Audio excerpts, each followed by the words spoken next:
Peggy 12.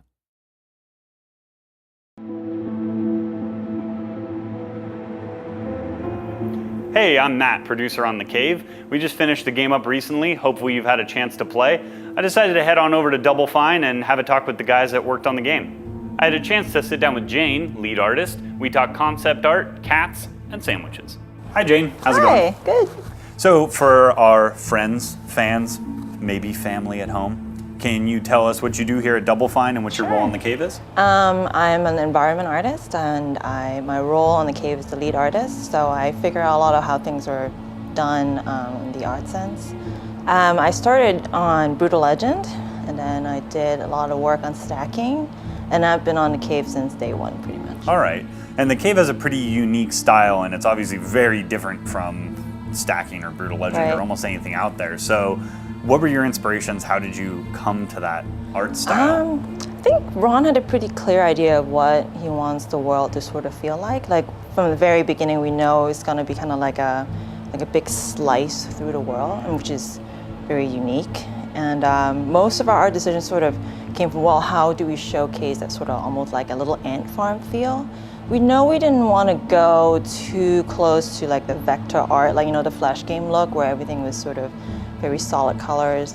Because there's been a lot of games out there like that already and wanted to do something a little more unique. And Double Fine's studio, or at least like when we started The Cave, we primarily did a lot of 3D games. So we really want to bring that expertise to the sort of like 2.5D look too. So we didn't want to go full 2D, so we brought more of that 3D feel into that little ant farm world. So was it challenging working on an adventure game, or was it almost more exciting because they can almost every single screen can be taken almost as its own screenshot? So were you excited to work on something like this because it was such a big visual set piece? Yeah, I think it was very fun from the beginning because we knew The Cave was going to have so many different looks inside one game. So I mean, as an artist, it's very refreshing to be like, oh man, I could do all this stuff all in one game, you know? And while, you know, and everything still gets to be tied together with a whole, you know, cave theme. So it's challenging, but it's also like a fun thing to do. So when you're working on something like that with so many different styles and so many different environments, how much concept art comes out of something like that? Oh, we have a lot of concept art. We're very lucky that we, from the beginning, had a full-time concept artist. Actually, we had more than one. I would say 1.5. So Derek Brand is our main concept artist, and he's just amazing. He would just, you know, read through how this particular part of the cave would need to be, and he would just crank out these really loose but big sort of paintings on, oh, this is sort of how I envisioned the island to be, or the adventurer.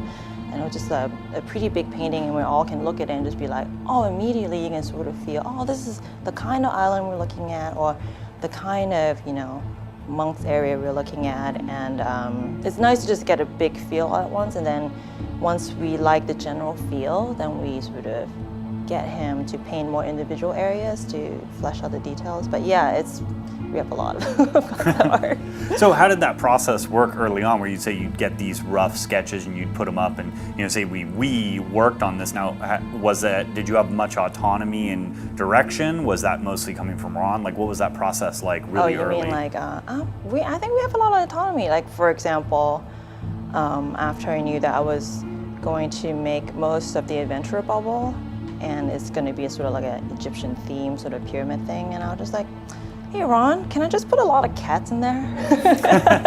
You know, like we get a lot of autonomy in doing just like weird little quirky things, and so now we have a pyramid in a cave with lots of cats in it. Just because I kind of wanted to. There's nothing wrong with that. Yeah. It'll be huge on Reddit.